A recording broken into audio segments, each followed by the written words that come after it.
Philadelphia at the University of Pennsylvania, which didn't have a drama major, knew nothing about horror at the time.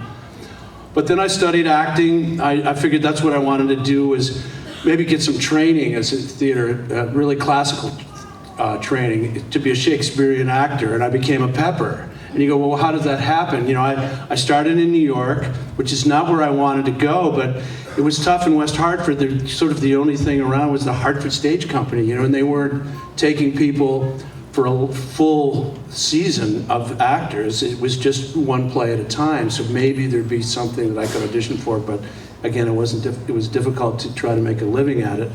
So I ended up in New York, which was not my plan, but that's where things sort of started to happen for me. Off Broadway, I got involved in a production of Hamlet with Sam Waterston that many people know from Law and Order. It was his production of Hamlet at the New York Shakespeare Festival. Joseph Papp was still alive. It was called the Joseph Papp New York Shakespeare Festival, and got a job. Was hired in this cast of 50 to do a production of Hamlet, and Sam Waterston's Hamlet. You know, when you think of Hamlet, which is not what we were going to talk to her about. We'll get to Werewolf, but let me just say that, you know, anybody who's ever done Hamlet, and there've been some really good ones, they talk about it's Sam Waterston's Hamlet, it's Mel Gibson's Hamlet, it's all these different actors. And yeah, Hamlet was not on my radar. I wanted to be a Pepper. How that came about was just doing auditions in New York for commercials.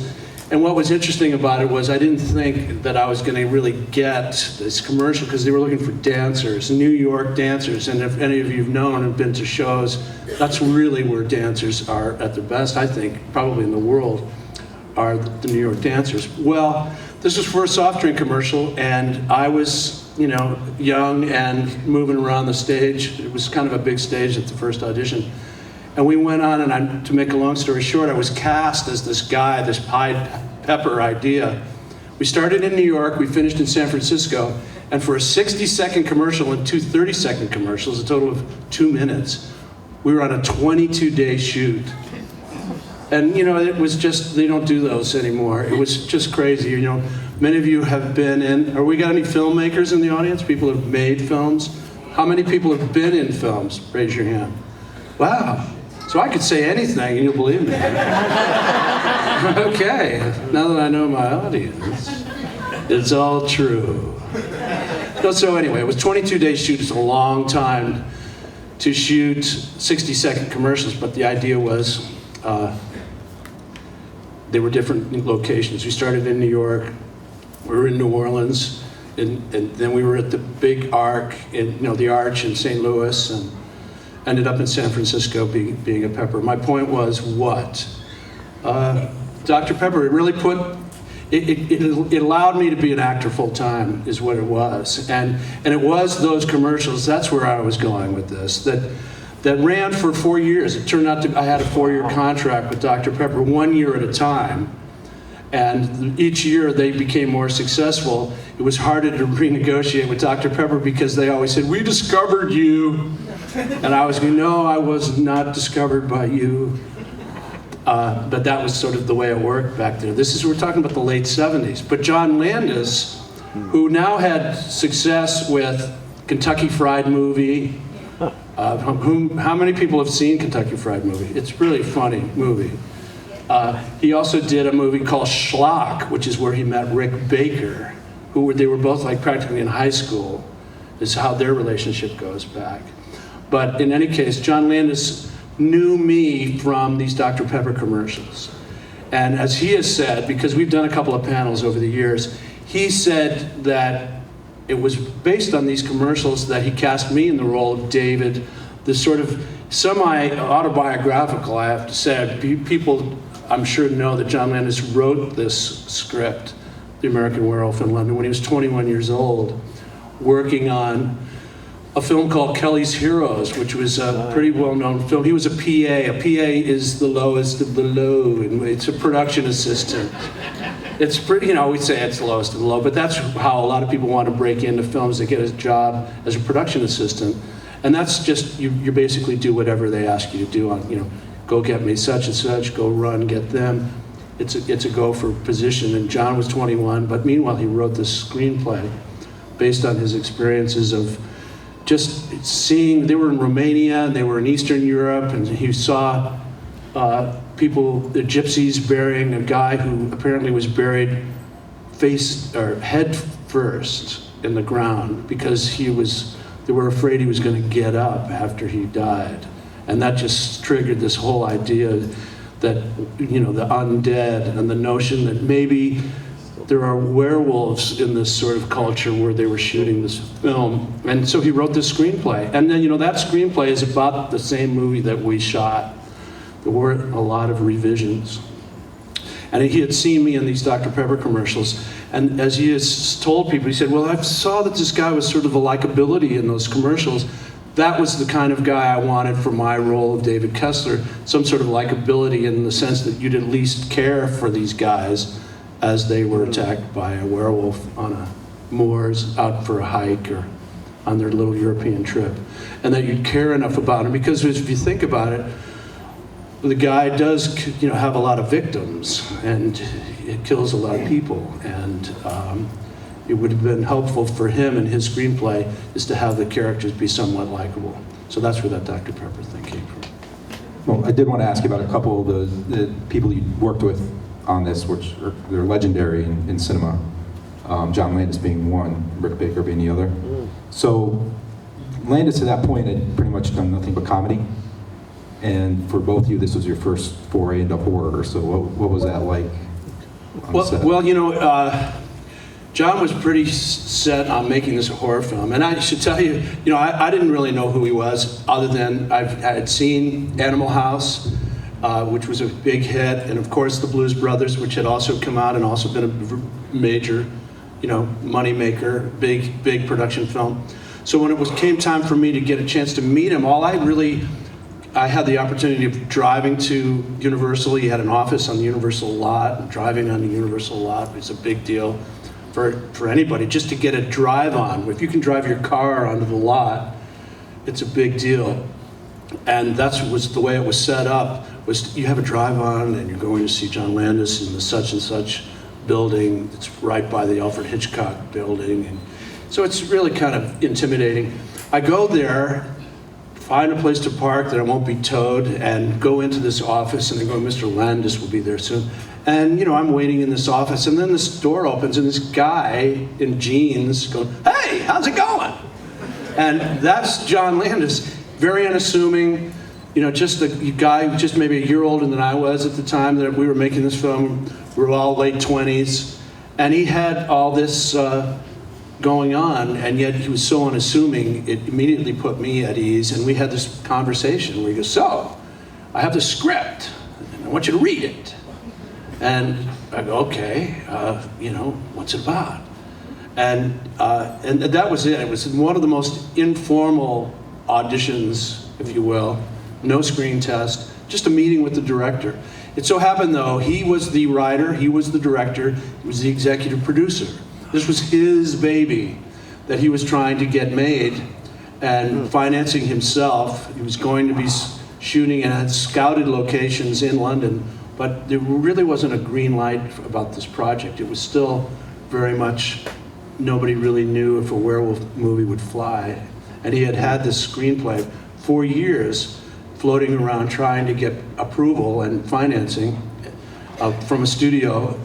And it's still, right, even to the time where I met him, he still didn't have everything in place, which he's told me later. But what he didn't know is that Rick Baker, who was busy and up and coming as a makeup artist in special effects and had worked on a couple of big films, Star Wars and things, was getting busy and needed, if he was going to do this film with John, even if the financing wasn't in place, he needed the guys. I need those two guys right away. I gotta have molds made. I gotta get the makeup going. So John was urgent to cast this film, and on the basis of this interview, very informal, that I had with him, he gave me the script and said, call me tomorrow, and gave me the number of his office. I read the script. There were these little one-liners like, David transforms into a werewolf. Turn the page. And then seeing, you know, and it just goes on, that there wasn't a lot of detail about what that experience was going to be like. So I called him, he goes, well, you want to be a werewolf? I mean, that sort of informality, going, yeah, I do. I do. It's a really good script. I mean, obviously, working with a guy who was, as they say, as hot as he was as a young film director in the 80s, what an opportunity. And so he said, get right over to Rick Baker's Rick Baker's shop. And Rick had just rented space, basically, in the San Fernando Valley of California, in Los Angeles, California. Rented space, you can imagine, just like, you know, you can rent a garage and have a little makeup table. And that's really what it was, with like 4 or 5 young guys who were his apprentices, who were going to learn what he was about to do, and what he was about to do to us, both Griffin and myself. Griffin was cast in New York, I was cast in Los Angeles. We really didn't meet each other till we got over to London. But what might just be interesting to know is this movie, once it was the green light that it was going into production, other scripts and other films were being, you know, approved as well. So it was a race to see which werewolf movie was going to come out. Is it going to be The Howling? Is it going to be American Werewolf for London? So from October of 1980, when I met with John Landis and started doing the makeup with Rick Baker, so imagine, October we meet, February we go over to England and we start shooting. The movie's over at the end of March and it comes out in August. That's really fast. And the whole idea was because it was a race to the release date. Which film is going to be the one that sort of grabs people? And what the big kicker was, we had Rick Baker. And Rick Baker's makeup hadn't been, you know, I mean, he was a Dick Smith guy, you know, Dick Smith who did Planet of the Apes and has done a lot of, was certainly was considered the best makeup artist in the business, and the whole concept of molds and things was something that Rick had studied from Dick Smith. So some of these ideas weren't brand new, but Rick took them to the next step. And we were pretty amazed even while we were doing it. But we'll get to that if there are any questions. Well, back to your co-star Griffin Dunn there. I always got a kick out of him. I think he's hysterical in anything he's done. So please tell me you have a good story about Well, you know, it was, you know, we were the, I should say that I know Griffin wasn't real happy about the makeup, you know, and he talks and has since and talks about, or has at the time, that, you know, his character decays throughout the film, if people know. So his idea was, gee, you know, this is really a big part, and this is really cool, and it's going to be, and yet every time you see me, I'm in worse and worse, to the point where, you know, a puppet at the end, and we're all decayed. And Rick Baker was like, read the script, you saw what happens. You know, so Rick was a little defensive about the fact that, yeah, you're going to be sitting in the makeup, and yeah, you're going to be clawed apart, and yeah, and so that was the kind of fun we were having over there in London when we started shooting this. He was a good sport. We all had to be good sports about this because no one had ever done this kind of makeup before. We couldn't call actor friends and go, hey, so who's this Rick Baker guy? And what's that going to be like? Nobody knew. Nobody knew how many hours we were going to be sitting in the makeup chair. And the molds were different, you know. The first thing I did, and I think there's some tape video, maybe some of those bonus scenes that you see on DVDs, where the first thing they did was do molds of my legs. And you go, that's easy enough, you know.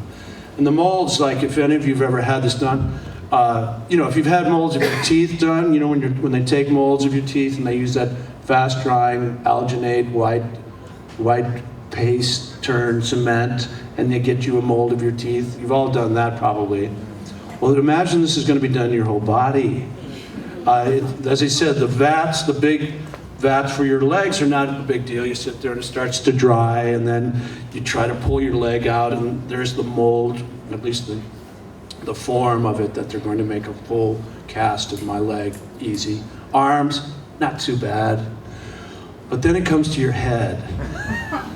And now you got to be in there for, you know, I had to do about 5 or 6 of these molds. So what happens is they put this on your head and it's drying, so you can't really, you just keep your airway, your nostrils open, going, can you still breathe? Yeah. And then they cover up your ears. Can you hear us? Sort of. And then they wrap you in gauze like they're putting a cast on your arm. And so you're inside this tomb, basically, for about 25 minutes while it dries. And that's where you kind of have that, meeting with Ever going, I can get through this. This isn't going to be too bad. And they're going, are you still okay? Because you start to, it's not, how many people have ever had this done? Yeah. There's one in the back. You don't like to be around people, do you? No, it's a little claustrophobic to say the least. And we have to do that. Then I had to do expressions. Now do a big snarl. So it was like, and hold it for 20 minutes, So it's not something I recommend for the, faint of heart. But you think they keep saying, well, it's Rick Baker. See, he wasn't famous then.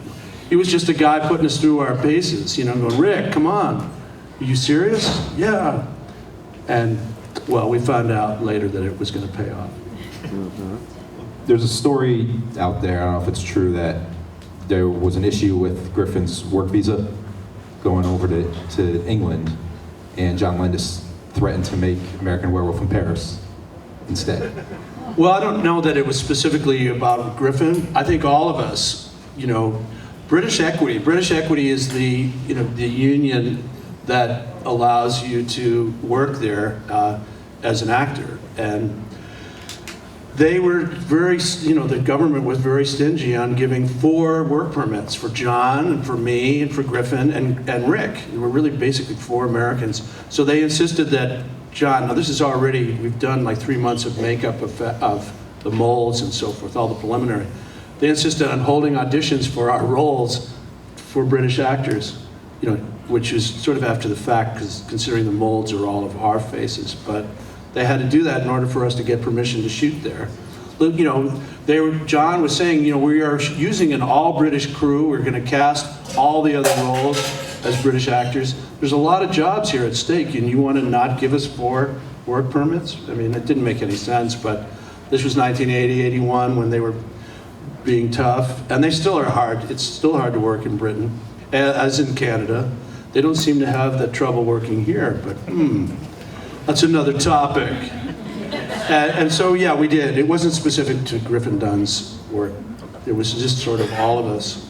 And it's funny just to know, nowadays Rick has since won, I think, his 6 Academy Awards, but this was before.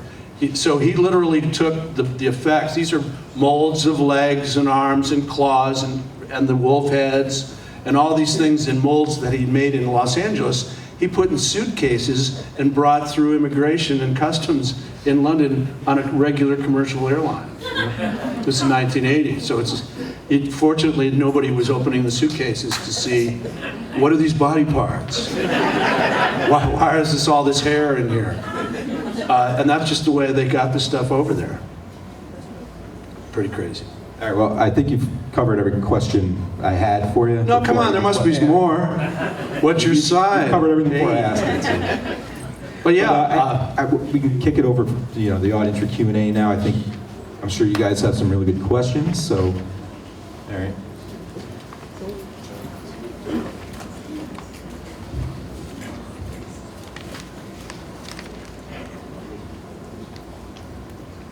Hello.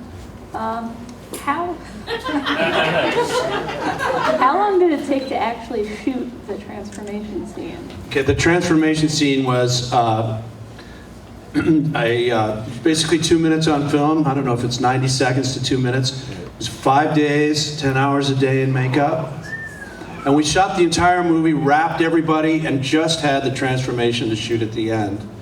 It was, the schedule of the film was such that Rick asked John, listen, I need as much time as I can get to, for everything. So if we can push in the schedule, basically, if we can push all that sort of, any of the effects, particularly the transformation, towards the back of the schedule, that'll help him get everything ready. So we started the film, literally the first day of shooting was the first scenes you see in the film, which Griffin and I were thinking, isn't that nice of them to do this for us? Start the movie at the beginning. As an actor, you go, hey, that's really fun. You can kind of ease into this film, which is not the case at all. The reason is strictly scheduling. As I said, asking that, the request by Rick Baker to push as much stuff back as we could so that I think the first makeup, and it was only a 10-week shoot. You know, this is not a big, long movie to make. It was things, as I said, were trying to be done rather quickly. And so the transformation, as I said, was 5 days. And, you know, getting in the makeup chair, again, you know, my call would be like 4:30 a.m. And I'd be out on the set around, well, 2, 3 o'clock that afternoon. And you're just not prepared to do, I certainly wasn't prepared for that. The first thing they do is take your hands away. You know, Rick would put these big old paws on my hands. And so now you get these big old paws. And then using yak hair, of all things, just, you know, spray glue, put on, cut. You know, the usual molds that you see a lot of people do now, with the molds to you know, sort of change my face. There was another scene where I'm in the floor. So this is at the point in the transformation that it's sort of a big old body. And it's funny because it's kind of primitive, as Rick would say. You know, he looks at it and kind of rolls his eyes. But it is somewhat primitive. It's a large rubber mold of a, you know, 8-foot, 4-legged werewolf. And I'm in the floor. So I was in there for about 5 hours one morning while they're messing around. And, you know, you just have to sort of stay in that happy place if you can, because once they roll, you got to try to bring that stuff to life. But it's just tedious, it's tiring, and they didn't want to hear about it from me. But that was that. And that's about it on the makeup. As far as what I had to wear, you know, they kept saying at the time there were other movies where the guys in the makeup, actors have been in the makeup the entire movie. I think they kept talking about The Elephant Man, which had been out at the time. But, you know, it doesn't help you much when you're sitting in a floor all morning long. You go, yeah, at least it's not The Elephant Man. But there are other cool things I should tell you about. You know, everything that we did in the film is shot on film. In other words, there weren't any special tricks. You know, all of Rick's makeup actually worked. The arm really did stretch. It wasn't my arm, but it was an arm that looked very much like mine. And, you know, the hand stretched. That was pretty cool, right? You know, it wasn't trick photography or any practical makeup that worked. It was called the wolf head. I think he had a name for it, Chango head. It was mounted, you know, and the snout actually had a mechanical device that pushed out that you see at one point in the transformation where it's no longer my face, but it's this mechanical wolf head that moves. It's pretty ingenious to watch, and we'd see it right there, even when, you know, if we weren't, I saw it, of course, because it was done one of the days that I was wearing makeup up until that point, and then the mechanical head would take over, and then the rest of it was, you know, all us. So there were the scenes in the wolf cage. You know, that I should tell you about that. These are real wolves. You can't really train real wolves. It's not, you know, they try to put me at ease by saying, well, they've been fed. Hey, great. Isn't that great? They've been fed. Wonderful. Are they trained? No, you can't train them. They can jump. They could jump. You know, as I go up and over this set, and that was actually a set in the zoo, they could jump, you know, and get me if they wanted. And I knew that. And they were saying, please, no fast movements, no loud noises. And I go, well, give them a script. I don't stick around. I wake up, see them, and try to get out. And I was saying, that's a one take. We get this in one, I hope. And we did, fortunately. Got it in one. Although, if you watch the film, I'm going up the side of a set, and it starts to pull apart. I thought I was going to come off at the wall, and I'd be, you know, land on the wolves, and it'd be a different movie. But so that was just one of the lucky things that happened. Got that in one. We're in the zoo, you know, and things always take longer, because now I'm looking and going, why? You know, this is where I run naked. Oh yeah, did I mention that? And I grab the coat and steal the coat from the lady that's sitting on the park bench and run as I head back to my apartment, supposedly. And And so I'm looking and going, why are there all these extras? There's no reason to have all the background back there while I'm here doing this. And they said, that's not background, the zoo's open. So at some point we had overstayed the time that we could have the zoo to ourselves. This was the Regent's Park Zoo. So they opened the zoo. Now there are people out there looking at the animals and looking, well, I wonder what's going on over there. That man's naked. So that was a little odd. Also, the big scene in Piccadilly Circus, which is particularly cool when there's a big crash in Piccadilly. This was one of those things where they didn't have permission. We, the production, didn't get permission to stop Piccadilly Circus, which, if many of you have been to London, know it's like 5 major avenues come into this giant roundabout. That's Piccadilly Circus. So rather than not have it in the film, they decided we'd steal the scene, and how you do that is you have stunt guys in cars, all positioned around in the different avenues, and on a specific cue at like 5:30 in the morning, with cameras mounted on all the buildings in Piccadilly. On a specific cue, they just say, action. And the stunt guys just converge on Piccadilly while the cameras are rolling, crash, you hear cut, cut, cut, wrap, and they just drive off. And that scene happened in about 40 seconds.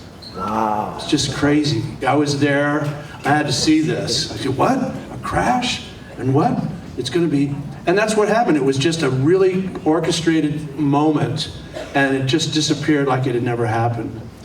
And then they built a set, and now they can do what they call the inserts. All those close-ups, all those things, John Landis falling into a plate glass window, all those insert scenes they do later, but the initial big master where you see them coming in, this isn't necessarily the one with the bus that comes in, but the big crash in Piccadilly was a stolen scene. Yeah, we have a question over here. Here's a question. Hope I have an answer.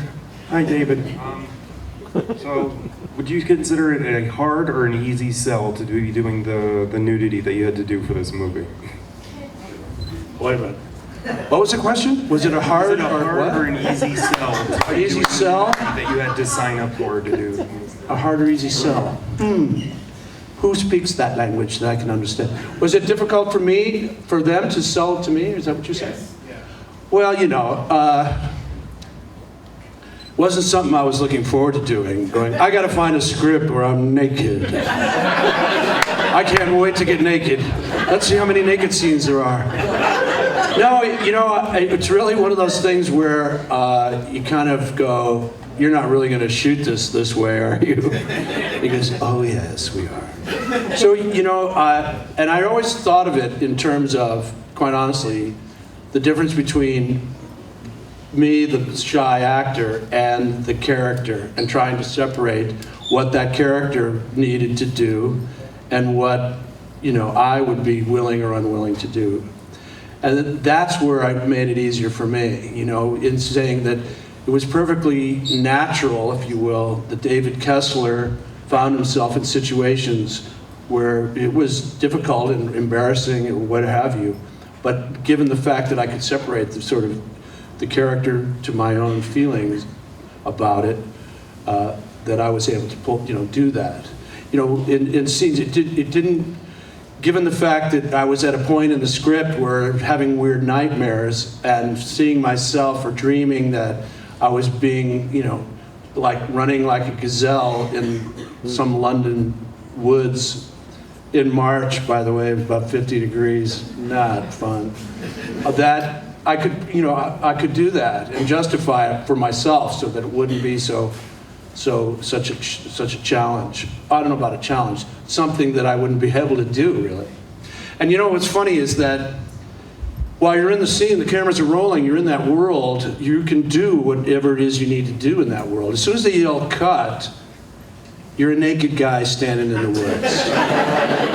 You're just sort of going, they're going to come over here with some blankets here in a second, I'm sure. So that was really the difference, trying to keep the character and my own personal feelings separated. Unfortunately, we're out of time. Out of time, folks. Thanks for coming. Hey, thank you for the turnout. Appreciate it. appreciate it so much. Take care.